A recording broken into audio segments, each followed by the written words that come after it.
ये है विविध भारती। उजाले उनकी यादों की।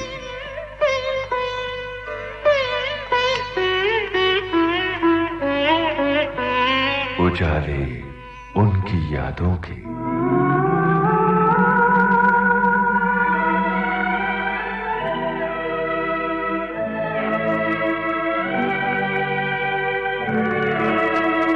उजाले उनकी यादों के इस कार्यक्रम में हम सब के चहेते कलाकार किशोरदा की स्मृतियों के उजाले बांट रहे हैं उनके गायक पुत्र अमित कुमार। श्रोताओ, अमित कुमार से यूनुस खान की लंबी बातचीत का ये सिलसिला आज अंतिम कड़ी तक आ पहुंचा। आइए सुनते हैं इस बड़ी ही दिलचस्प बातचीत की तीसरी और अंतिम कड़ी। किशोरदा की अपने दोस्तों के साथ या अपने साथ में काम करने वालों के साथ एक खास तरह की ट्यूनिंग, एक खास तरह की टोली हुआ करती तालमेल और उनके अपने जुमले हुआ करते थे। जरा इनके बारे में थोड़ा बात कीजिए। एक फिल्म थी जिसमें पिताजी ने काम किया था, नौकरी। उसमें एक सीक्वेंस था जहाँ पे एक पार्क में पिताजी नौकरी ढूंढते तो नौकरी मिलती नहीं, फिर शाम को पार्क में आके बच्चे लोग दौड़ रहे हैं। कलकत्ते में शूटिंग हुआ था, तो वहां पे बैकग्राउंड में सलील चौधरी ने, शैलेंद्र जी लिरिसिस्ट, उन्होंने ही गाया था ये गाना। लंदन से आया है, मेरे को वर्डिंग याद नहीं आ रहा है, लेकिन इसका मेन कैच लाइन था बढ़िया खाले करारी गजक। वाह वाह। तो लंदन से आया है, सुपरिया आया है, नजर से आया है, बढ़िया खाले करारी गजक, डंग डंग डंग डंग डंग डंग डंग डंग। तो यहाँ पे एक जस्ट एक होता है ना, भेलपुरी बनाने वाला गाना गा रहा है, ऐसा था। बढ़िया खाले करारी गजक, तब शिव शंकर की माया है, मैं मथुरा जी से आया है, ये माल मसाले लाया है, बढ़िया खाले करारी गजक।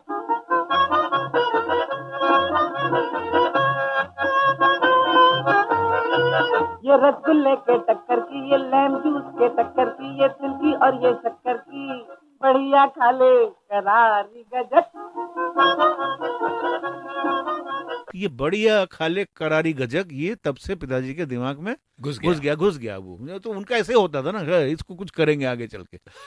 अभी फिर आगे चल के ये जाके ये पांचों दोस्त, पांच यानी कौन कौन? पांच, श्री रामचंद्र जी, श्री रामचंद्र सुंदर कॉमेडियन, वाह। और ओम प्रकाश जी, क्या ओम प्रकाश जी, बीएन शर्मा रिकॉर्डिस्ट, चार हो गए, और एक पिताजी किशोर कुमार। ये टोली हो गई। टोली ये पांचों का ये था कि हम कहीं भी मिलेंगे, किसी वक्त किसी भी रूप में हो, कहीं भी हो, चाहे सिचुएशन सीरियस हो या कॉमिकल हो या ऐसा नॉर्मल हो, हमको ये बोलना ही है।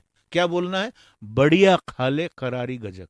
ओहो हो। अगर वो नहीं बोलोगे तो फिर 100 रुपया फाइन। ये बिल्कुल वैसे ही जैसे कहीं भी आप मिले तो वो डोले डोले करना है। हाँ, वैसे डोले डोले का कंटिन्यूएशन है, अलग वे में, लेकिन इसके पीछे अगर जो नहीं बोलेगा 100 रुपया फाइन है। हाँ, तो फाइन लगता था फिर। हाँ, तो ऐसा हुआ कि अभी समझ लीजिए जा रहे हैं, गाड़ी में जा रहे हैं, बाबा जा रहे हैं, तो अचानक जैसा कोई ये आया, सिग्नल आया, रुका, तो बाजू से ओम प्रकाश भी आ गए गाड़ी से, अचानक बाई चांस। तो बाबा ने देखा, बढ़िया खाले, तो उसने देखा बढ़िया खाले करारी गजक, निकल गए। अरे कमाल है।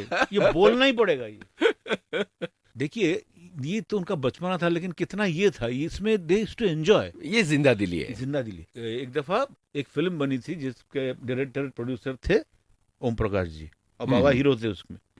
उन दिनों बाबा बहुत बिजी थे, तो मेरे ख्याल से वो शूट कर रहे थे, आरके में शूटिंग कर रहे थे। आरके से जाना था सेंट्रल स्टूडियो, वो वहां पे था अपना तारदेव में। तारदेव से आना था मोहन स्टूडियो, जहाँ पे चाचा जिंदाबाद का सेट लगा था। तो उन्होंने बोला, सवेरे फोन करके ओम प्रकाश जी को बोला कि देखो मैं 3 घंटा दे सकूंगा उसमें, और उनको 3 घंटे में 4 सीन उड़ाना है, क्योंकि पिताजी was very busy those days. और ओम प्रकाश प्रोड्यूसर डायरेक्टर। अभी क्या हो गया, वहां से आरके से खत्म किया, सेंट्रल स्टूडियो हो गया, दोपहर को 3 साढ़े 3 बजे पहुंचे। कहाँ पे पहुंचे? मोहन स्टूडियो। अभी उससे पहले जो नायगरा रिकॉर्डर था वो खराब हो गया। कहाँ पे? चाचा जिंदाबाद से। अब यहाँ पे ये परेशान कौन? ओम प्रकाश जी बहुत परेशान हो गए। वो एकदम बोला, क्या तुम लोग करते हो बदतमीज लोग, हमें किशोर आने वाला है, उसका डेट नहीं है, मैं फंस जाऊंगा, यहाँ से हो जाएगा, फिल्मिस्तान जाएगा, मेरा प्रोड्यूसर तो मैं हूँ, तुम लोग क्या बहुत डांटना शुरू किया सबको। इतने में गाड़ी की एंट्री पीछे से, पिताजी आ गए। अरे जैसे आगे तो नजदीक जैसे आए तो पिताजी ने देखा, पिताजी को मालूम नहीं आया, वो डांट रहे थे सबको। और क्योंकि नायगरा अगर रिकॉर्डर ही खराब हो गया तो कैसे डायलॉग कैसे होगा। बिल्कुल। तो जैसे पिताजी गाड़ी नजदीक आए तो उन्होंने देखा, ओम प्रकाश जी किसी को डांट रहे तो आके बढ़िया खा ले, तो डांट बढ़िया खा ले करारी गजक, वो भी बोल के फिर डांट रहे। डांटना क्योंकि 100 रुपए देना पड़ेगा। अरे कमाल है, कमाल है। ये मतलब कि बचपना जी, लेकिन कैसा एंजॉय करते थे। क्या बात। ये चीज ये मानने वाली चीज है। एक दफा एक मैयत पे गए सब लोग, तो किसी की डेथ हो गई फिल्म इंडस्ट्री में, तो सब मिले वहां पे। श्री रामचंद्र जी भी आ गए, बहुत मशहूर कॉमेडियन थे Gop, I think he was a Christian, तो उनको वहां पे ये दफना रहे थे। तो सब ये 5 जन पहुंच गए वहां पे, सीरियस, एकदम सीरियस। तो केन सिंह साहब भी खड़े थे एकदम। अभी इन लोग श्री रामचंद्र पहुंचे, तो यहाँ से किशोर साहब पहुंचे, तो वहां से ओम प्रकाश भी आ गए। अभी सामने ही सब सीरियस है, तो वहां पे बढ़िया खाली कैसे हो सकता है। सीरियस सिचुएशन है वहां पे। सुंदर जी भी आ गए, तो सबको देख के सब अवॉइड कर रहे हैं, जब से वो भाग रहे हैं, क्योंकि बढ़िया खाली कैसे बोलेंगे सीरियस। सबको देख के ये यहाँ से जा रहा है, यहाँ से जा रहा है। अभी एक ऐसा टाइम आ के नजदीक में आ गया, साथ में खड़े हो गए। अभी साथ में सब खड़े होंगे, सब सीरियस, वहाँ प्रेयर चल रहा है। तब जैसे सामने आया तो बढ़िया खा ले करारी गजक, बढ़िया खा ले करा, तो बाजू से सिंह साहब बोले, बदतमीज क्या कर रहे हो तुम लोग। हाँ, कुछ नहीं, बढ़िया खा ले करारी गजक, बढ़िया 100 रुपया देना पड़ेगा, बढ़िया खा ले करा। मतलब वहां भी नहीं छोड़ा उन्होंने। ये इतनी हुड़दंगी टोली थी। किशोर दा के कॉन्सर्ट्स की सबसे बड़ी खासियत रही है वो एक खास तरह का इंट्रोडक्शन था जो उन्होंने तैयार किया था। लोग उसको बहुत बहुत याद करते हैं, वो जरा हमें दोहरा कर बताइए प्लीज। प्यारे बंधुओं, संगीत प्रेमियों, मेरे नाना नानियों, मेरे दादा दादियों, मेरे काका काकियों, मेरे मामा मामियों, मेरे यारों यारियों, मेरे बच्चे बच्चियों, आप सबको किशोर कुमार का सप्रेम नमस्कार। तो ऐसा वो देखिए 1966 में थैंक्स टू इनकम टैक्स का प्रॉब्लम अगर नहीं होता तो वो इंसान स्टेज पर आते नहीं, तो उनको आना ही पड़ा स्टेज पर।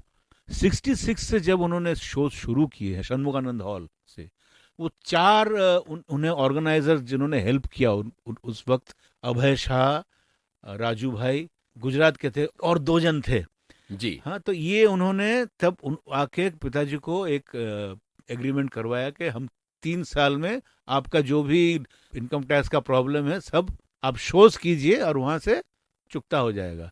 तो वो जो शो शुरू किया उन्होंने, एक्चुअली शुरू हुआ नाथुला से, मॉरिशस किया, फिर कलकत्ता में किया, that was the first show. फिर बम्बई आके ये जो शुरुआत हुई षणमुखानंद से, ये रिकॉर्ड है। ये मैं इसीलिए कहना चाहूंगा, षणमुखानंद में बहुत बड़े बड़े आर्टिस्ट ने शोज किए हैं, लेकिन षणमुखानंद के जो कर्मचारी आज भी बोलते हैं, जो किशोर कुमार का शो जो होता था 1967 से लेके 68 से लेके 74 तक, every Friday Housefull shows, ticketed shows. उस वक्त ये सब प्रोमोटर्स कुछ नहीं थे, वो सब कुछ नहीं था। ये रिकॉर्ड है, किसी का नहीं हुआ, हाउसफुल। और जितने बड़े बड़े एक्टर्स उस जमाने के थे, दादा मुनि तो आके बैठे ही रहते थे, हर फ्राइडे को शो होता, आके उनको दमा का प्रॉब्लम था, शो देख रहे बैठ। हाँ, तो पिताजी बोलते, अरे बैक स्टेज पे जब आते, अच्छा गाया तूने, तो बोलते अभी क्यों बोलते हो तुम, तब मैं जब गाता था शुरू में मुझे डिस्करेज करते थे, तो तब दादा बोलते अगर मैं तुझे डिस्करेज नहीं करता तो तू इतना बड़ा बनता ही नहीं। तो दादा मुनि डिस्करेजमेंट वो एक एनकरेजमेंट हो गया उनके, वो एक ऐसा हो गया। वो बोलते थे हमेशा कि मेरे बड़े भाई मुझे जो डिस्करेज किया वो मैं दिखा दिया लोगों को। उसी हॉल में आप परफॉर्म करते हैं आज? हाँ, मैं भी करता हूँ। और सब जितने राज कपूर साहब आके शोज खुद फोन करके बोलते हमको देखना है शो, शम्मी कपूर, शशि कपूर, सब, देव साहब, सब आते थे, ओपी नैयर, शंकर जयकिशन, एस.डी. बर्मन तो खैर, सब, लक्ष्मीकांत प्यारेलाल, मतलब सब आके देखते थे शो। ही वॉज, मतलब उन दिनों, मतलब कि वो जो मूवमेंट शुरू किया उन्होंने स्टेज पे, पहले सब खड़े खड़े गाते थे ना हारमोनियम लेके, लेकिन वो लंदन में जब गए जाके उन्होंने टॉम जोन्स को देखा, द फर्स्ट टाइम ही saw Tom Jones talk of the town में देखा, वो जो वायर ना, ये स्नेक वायर लेके घूमना, वो first that was my father in India, इन्होंने शुरू किया। आज जो सब मूवमेंट करते दैट इंडिया में पॉपुलर किया उन्होंने। दिल्ली के एक स्टेडियम में उनका शो बड़ा पॉपुलर था जो दूरदर्शन पर दिखाया गया था। जी जी बिल्कुल बिल्कुल, वो स्पोर्ट्स 8 का शो था। जी जी बिल्कुल, वो तो एंड के तरफ था। खैर मतलब के these are all memories, you know, these are all memories. Stage का बादशाह हो गए थे वो। जस्ट इमेजिन, ये वो इंसान थे इंदौर क्रिश्चियन कॉलेज में जब पहली बार उनको बोला था कि आपको गाना पड़ेगा, बोले नहीं मैं सामने पर्दा चाहिए। जस्ट इमेजिन, एक आदमी पीछे से गा रहा है, सामने पर्दा है, इतने शर्माते थे वो। जी, सैगल साहब गाने गा रहे हैं लेकिन सामने पर्दा, अरे पर्दा तो हटा, नहीं पर्दा मत हटाओ। वही आदमी देखिए आगे चल के क्या हो, स्टेज का बादशाह। अब पिक्चर में कॉमेडी ये वो करके क्या कर दिया। बढ़िया सेगमेंट, ट्रांसफॉर्मेशन। लता मंगेशकर और किशोर कुमार का एक गजब का रिश्ता रहा है और इन दोनों की यात्रा लगभग एक साथ शुरू हुई है। 1948 में फिल्म आई थी जिद्दी, खेमचंद प्रकाश के लिए किशोर कुमार ने पहला गाना गाया था, मरने की दुआएं क्यों मांगू, और इसी फिल्म में लता मंगेशकर के साथ पहला डुएट भी गाया था। वो किस्सा जरा बताइए। जी बिल्कुल, ये जिद्दी में उन्होंने एक छोटा रोल भी किया था जी, माली का रोल किया था, वो भी बता दूंगा।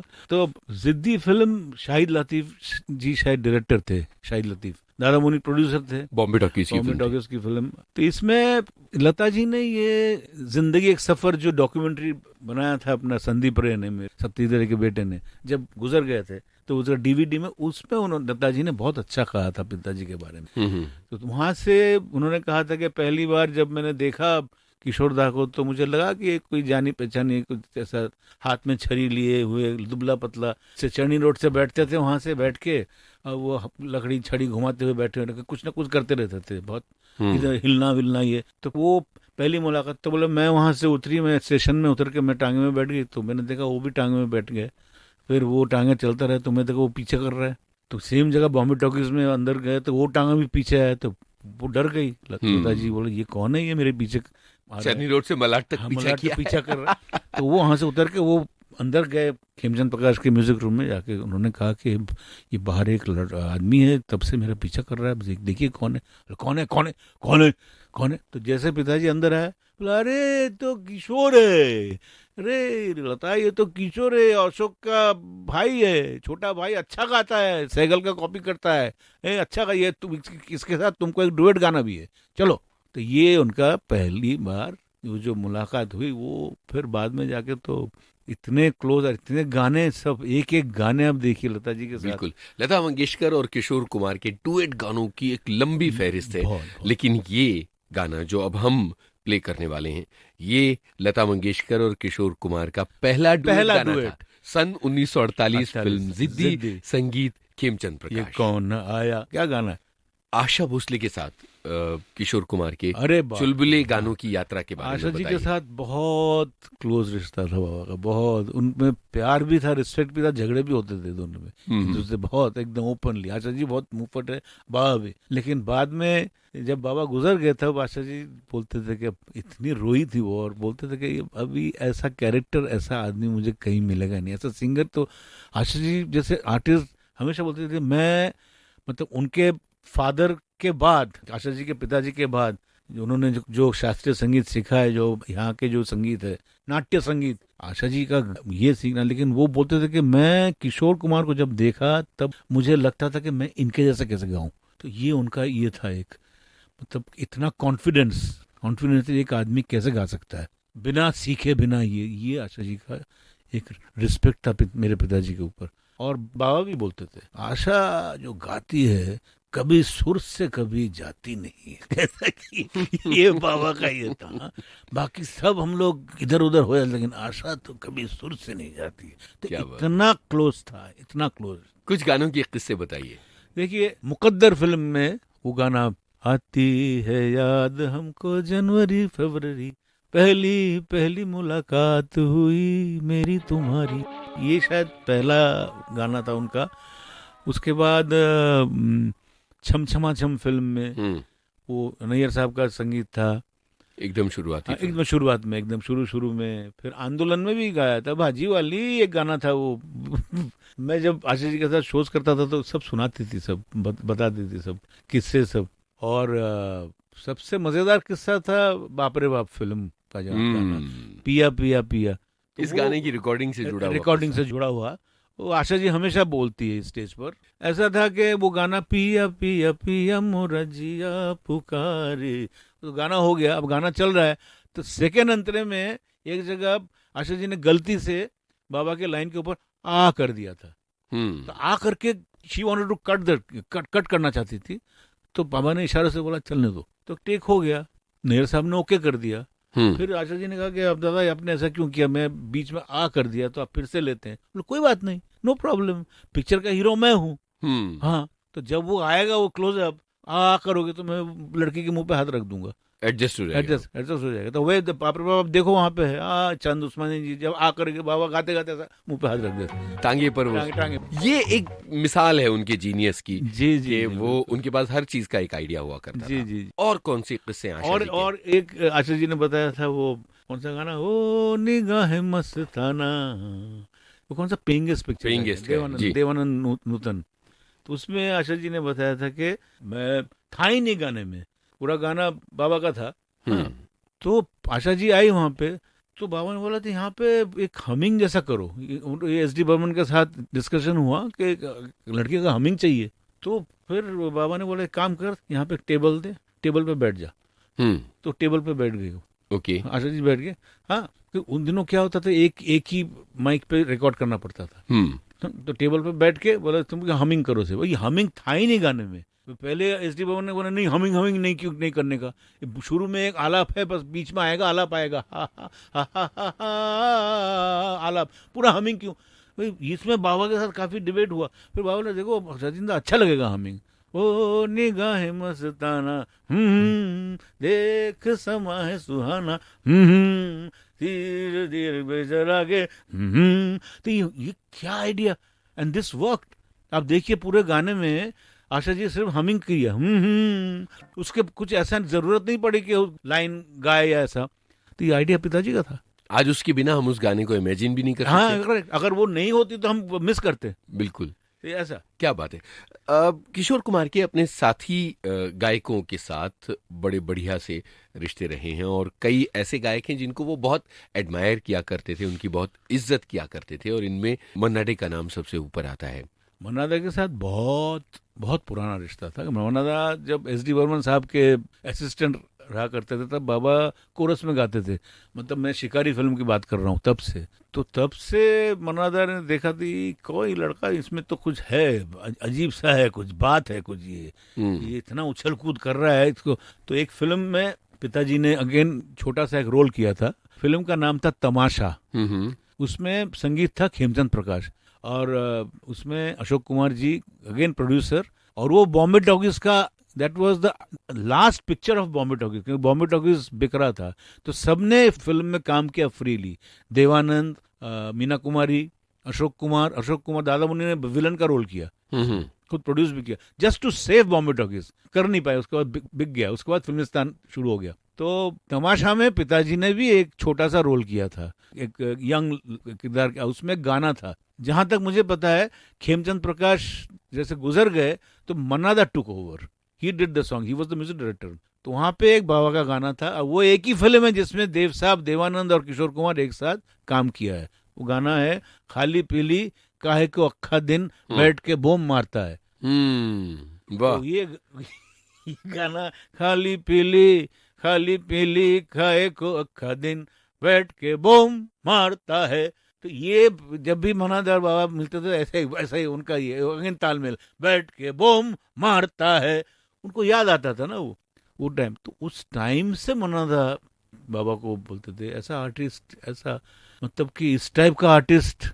और साथ में इतने गाने गाए उन्होंने। और मनादा का इंटरव्यू में जो मुझे सबसे अच्छा लगा, वो जिंदगी एक सफर में इंटरव्यू में उन्होंने कहा, संदीप रे की डॉक्यूमेंट्री, उन्होंने कहा है उसमें, मनादा इतने क्लासिकल सीखे हुए आदमी एकदम, उन्होंने कहा है कि देखिए ओपन लिखा है उन्होंने, मैं कह सकता हूँ उन्होंने ओपन लिखा है अपने हिसाब से। बोले देखिए मैंने तो बहुत सारे आर्टिस्ट के साथ हम सभी गाते हैं, हाँ, लेकिन कहीं ना कहीं ऐसा 19-20 हो ही जाता है सुर का। लेकिन Kishore, as far as I have seen, never went out of tune, ओए होए, नेवर।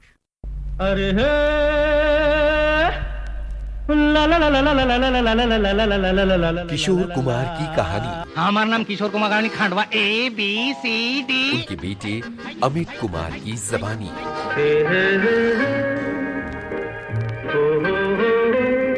उजाले उनकी यादों के। Beguna was Mahipat Rai was the producer, Shankar Jaikishan का संगीत था उसमें। जयकिशन जी ने भी गाना गाया था, एक्टिंग भी किया था। उस टाइम में बेगुना, ये फिल्म 3 हफ्ते तक सुपर हिट बेगुना, हाँ, लेकिन उसके बाद स्टे ऑर्डर लाया स्ट्रेट फ्रॉम लॉस एंजलिस से, वहां से पैरामाउंट ने आके स्टे ऑर्डर किया, film had to be lifted. आपने देखी है? मैंने देखी। उसमें गाना है, आज न जाने पागल मनुआ काहे को घबराए, हिच हिच हिचकी हाय रे तबीयत बिचकी बिचकी जाए। अमित जी, किशोर दा को हम तरह तरह से याद करते हैं और ज्यादातर किस्से बहुत मजेदार हैं, जहां उनका एक हंसी वाला रूप नजर आता है, लेकिन उनका एक आध्यात्मिक रूप भी था। उनकी अपनी एक खामोशी थी, कभी कभी वो अकेले रहना पसंद करते थे। उस रूप के बारे में बताइए। वो कभी कभी तो एकदम अकेले बैठे रहते थे। ही वॉज अ थिंकर, चुपचाप बैठे रहते थे। वो बोलते भी थे कि चुप रहना बेहतर होता है, कभी कभी चुप बैठे रहो। और कभी कभी तो मिलते भी नहीं थे, मतलब कि कभी कभी ऐसा होता था कि 5-6 दिन तक हम एक ही जगह में हैं लेकिन मिले नहीं। और मुझे मालूम था कि वो एकदम के मतलब सिक्लूडेड हो जाते थे, एकदम अपने यहाँ पे अंडरग्राउंड, घर में अंडरग्राउंड हो गए एकदम से। तो मुझे मालूम था, आई न्यू हिम कि हाँ, he wants to be aloof something. अब ये उनका एक अलग रूप था। फिर अचानक एक दिन में मुझे मालूम था कि इस किस्म के इंसान है। दादा मुनि को भी मालूम था। अशोक कुमार जी भी एक दफा, देखिए, ये कभी कभी जब आते थे गेट से तो वही वैसा ही होता था कि कोई भी आएगा, भगवान भी आएगा, अंदर मत लेना। तो दादा मुनि भी आए बाहर से, तो वॉचमैन इंटरकॉम से बोला। अभी उनका अलग मूड में था, वो बैठे हुए थे। तो ये मैं सच बात है, मतलब इसमें कोई बुरा मानने की बात ही नहीं है, चुपचाप बैठे हुए हैं। अभी लोग शायद बोलेंगे वाह मूडी थे किशोर कुमार, म्यूजिकल थे, एक्सेंट्रिक थे, ऐसा कुछ नहीं था। वो सब देखते थे और मजे लेते थे वो। तो वॉचमैन ने बोला बड़े साहब आए, तो बोले मैं क्या करूं, नाचूं? तो वो बोल रहे नाचूं। तो दादा ने समझ गया, अच्छा ठीक है, मैं समझ गया, चले। नहीं मिले उसे, उनको बुरा नहीं लगा। उस मूड को वो एक बड़े भाई के तौर पर पहचान गए। ऐसा ये था। तो ये मेरे साथ भी हुआ। अब 7 दिन मिलते नहीं थे, अचानक खुद ही आते थे कि कुछ मतलब क्या कर रहे हो, दरवाजा खोल के। Again he comes back, bounces back. तो दिस वाज माय फादर। क्या इसकी वजह मुंबई शहर की व्यस्तताएं, फिल्म इंडस्ट्री का नकलीपन और बनावटीपन, हो ये सब सकता है, हो सकता है। He was not happy. देखिए, ये कुछ चीज ये शायद वो अपने आप रखते थे, फोर फ्रंट में वो कभी नहीं दिखाते थे। अंदर उनको शायद दुख था, जो भी था, लेकिन शायद वो कभी सामने ही वाज ऐसे थे एकदम, कभी झुके नहीं वो, बिल्कुल ऐसे एकदम। देखिए उनके परफॉर्मेंस में, देखिए कब हुल्लड़ करके निकल गए, बट अंदर अंदर ही वाज, उनका एक ही इच्छा थी, वो दिखाई देता था, he wanted to go back. वो बोलते हैं मेरा टीला याद आ रहा है, उसके ऊपर बैठे रहूंगा, ऊपर जाकर बैठूंगा, नीचे से दूध वाला जा रहा है, दैट इज माई लाइफ। क्या यहाँ नहीं, गलती से आ गया मैं यहाँ पे। वो बोलते थे मैं गलती से आ गया यहाँ पे। तो मैं बोलता था अच्छा हुआ आ गए, तो हमको कहाँ मिलता सबको। सारे संसार को बदल के रख दिया। दादा मुनि का और किशोर कुमार का एक कमाल का रिश्ता था, जो एक बड़े भाई और छोटे भाई का रिश्ता तो था ही, लेकिन दादा मुनि कहीं ना कहीं एक फादरली फिगर भी थे। उनको लेकर मुंबई आए थे। बिल्कुल। दादा मुनि के जन्मदिन पर किशोर दा हमेशा जाया करते थे और गाया करते थे। ये बातें बताइए।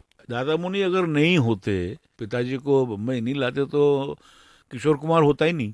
बिल्कुल। वो तो चाहते थे कि मैं वहीं खंडवा में ही रहूं, वहाँ पे सिंपल मास्टरी करूं, कुछ भी करूं, यहाँ नहीं। लेकिन उनको आना पड़ा, क्योंकि वो बचपन से जो उनका चुलबुलापन और ये जो मेरे दादाजी के सर के ऊपर बैठ के, तब कंधे पे बैठ कर तबला बजाना, ये सब दादा मुनि देखते थे। बोला जी इसमें है। चूंकि दादाजी का जिक्र चला तो एक बात और जोड़ ली जाए कि वो जो मस्त नेचर है वो वहां से आया था किशोरदा में। हाँ, कॉमेडी जो है वो दादा मुनि बचपन से पिताजी को देखते थे ना, ये तो वो जो कॉमेडी जो सीखा उन्होंने, वो दादाजी से सीखा, मतलब कि जबकि वो वकील थे। हाँ वकील थे और वो जो कॉमेडी जो भी आया, दोनों दादा मुनि भी अच्छे कॉमेडी करते थे कभी कभी। हाँ, लेकिन पिताजी में जो आया नेचुरली वो उनके पिताजी से आया, कुंज बिहारी जी से हाँ, आया। कुंज बिहारी से। वो जैसे मतलब कि ऐसा बोलते थे दादा मुनि के, जैसे कोर्ट में कुछ बोल दिया उन्होंने तो एक्यूज जो है वो भी हंसता था। तो ऐसे तो दिस कॉमेडी केम फ्रॉम दादाजी। तो ये बात चल रही दादा मुनि और किशोर कुमार के रिश्तों की, जी। कि किस तरह से उनका एक कॉम्बिनेशन था और किशोरदा हमेशा उनके जन्मदिन पर जाकर गाया भी करते थे। जी जी जी, जी वो बिल्कुल। बताइए। उनके जन्मदिन पे जाते थे बहुत कम। अब दादा मुनि was fond of recordings also, recording करते थे उस वक्त 70s 60s में। नायग्रा ये बड़े जो स्पूल रिकॉर्डिंग आते थे, तो वहाँ पे वो दादा मुनि सब क्लासिकल सिंगर्स, गुलाम अली, बड़े गुलाम अली, उनके सब गाने ये करना, दूसरे सब गाने फ्रेंच म्यूजिक, पर्शियन। तो पिताजी जाते थे वहाँ पे रिकॉर्ड। तो ये मैं देख चुका हूँ, ये उनका इंटरेस्ट म्यूजिक में। एक दफा तो एक मुझे याद है, मैं था नहीं उसमें, एक दफा रफ़ी साहब को भी बुलाए थे। तो एक फोटोग्राफ है, रफ़ी साहब, दादा मुनि और बाबा तीनों दादा मुनि के घर में चैम्बूर में, वहाँ पे साथ में तीनों मिलके होल डे स्पेंड किया। अभी वो कहाँ है तीनों का, ये अगर वो डिस्कशन रिकॉर्ड होता it would have been fantastic. क्या बात वो है? किसके पास है मुझे मालूम नहीं, लेकिन ये एक हुआ था, एक कि तीनों साथ में बैठ के गप्पे मार रहे हैं, बातचीत कर रहे हैं। तो ये he was very fond of music, all this recording करना। तो और पिताजी बचपन से, क्योंकि पिताजी के फेवरेट सिंगर थे सहगल साहब, कुंदन लाल सहगल, उन्हीं के गाने सुनते हुए उन्होंने अपने आप को तैयार किया। क्लासिकल शास्त्रीय संगीत तो आप सबको पता है कि उन्होंने कभी सीखा नहीं, लेकिन उनका जो कान था वो बहुत ही ये था, वो उनका यहाँ पे तो समझ जाते थे एकदम। अच्छा, जितने कॉन्फ्रेंस होते थे उन दिनों, मेरी माँ बताती है कि बड़े बड़े क्लासिकल कॉन्फ्रेंस में जाते थे गाना सुनने। उनके दोस्त बहुत अच्छे थे, उस्ताद विलायत खान साहब, तो सब जाके सुनते थे। वो बड़े गुलाम अली खान साहब को सुनते थे, आमिर खान साहब को सुनते थे, ये किसी को मालूम नहीं, ये जाके बहुत सुनते थे। वो he was fond of classical music. और सबसे बड़ा जो उन्हें कॉम्प्लीमेंट दिया था भीमसेन जोशी जी ने, उन्होंने दिया था, कहा था गुजरने के बाद कि अच्छा हुआ किशोर कुमार जी क्लासिकल नहीं सीखे, नहीं तो हमारी छुट्टी कर देते। क्या बात है, इससे बड़ा कॉम्प्लीमेंट क्या होता है। रफी साहब के साथ उनका एक अनमोल रिश्ता रहा है, उसके बारे में बताइए। बहुत। कहते हैं कि रफी साहब की तस्वीर घर में हुआ करती। जी जी जी, बिल्कुल बिल्कुल हुआ करती। सहगल साहब, रफी साहब, ये लोग जो उल्टा सीधा बोलते हैं उनके बारे में, ऐसा होते कभी नहीं। दोनों में एक अलग प्यार था, अलग रिस्पेक्ट था। पिताजी बहुत रिस्पेक्ट करते थे रफी साहब को। उनके गाने भी गाते थे अपने कॉन्सर्ट्स में। वो उनका फेवरेट था वो चित्रलेखा का गाना मन रे एक तू का है। ये गाना पिताजी को बहुत पसंद था। बोलते थे ये रफी साहब ने जो गाया है एकदम मन से गाया है, ये उनका कहना था। उनको बहुत पसंद था ये गाना, वो हमेशा हर शो में गाते थे। मुकेश जी के भी गाने गाते थे। He was not a complex man at all. वो खुद ही अपने आप को बहुत सिंपल समझते थे। वो खुद बोलते भी थे, मुझे तो कुछ आता ही नहीं है, मुझे क्या आता है, कुछ नहीं आता है। लेकिन जो करके गए वो सबको मालूम है क्या है।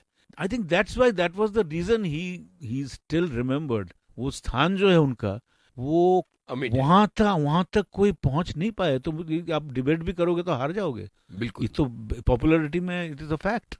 अच्छा, मुझे ये बताइए कि इतने बरस बीत गए, किशोरदा को विदा हुए, ये वही घर है जहां अनगिनत यादें किशोरदा से जुड़ी हुई हैं। कोई दिन ऐसा नहीं होता होगा जब कोई पुरानी याद आती ना हो, कोई गाना आप गुनगुनाते ना हो। किस किस रूप में किशोरदा आपके साथ रहते हैं? हर रूप में उनको देखता हूँ मैं, हर रूप में। उनका एक चुलबुला रूप होता था, उसमें भी मैं देखता हूँ उनको। उनका एक फिलोसॉफिकल रूप, वो अलग ही रूप था।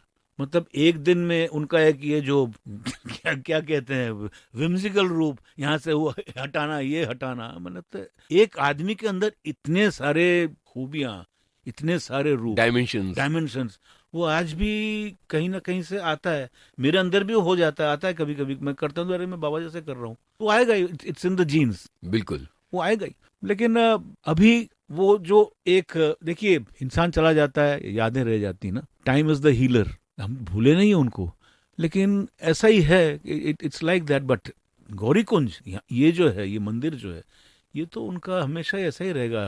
हम नहीं रहेंगे, लेकिन लोग आज भी आते हैं इस घर को देखने, because of that man Kishore Kumar. उजाले उनकी यादों के श्रोताओं, हर दिल अजीज किशोरदा के अनगिनत चाहने वालों के लिए विविध भारती की ये खास पेशकश थी, जिसमें किशोरदा की स्मृतियों के उजाले बांटे उनके गायक पुत्र अमित कुमार ने।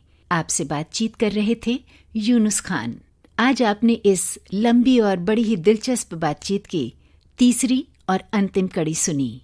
आपको बता दें, इस कार्यक्रम में तकनीकी सहयोगी दिवाकर द्विवेदी और वंदना ठाकुर। विविध भारती की ओर से इस कार्यक्रम की प्रस्तुतकर्ता मनीषा जैन। उजाले उनकी यादों के।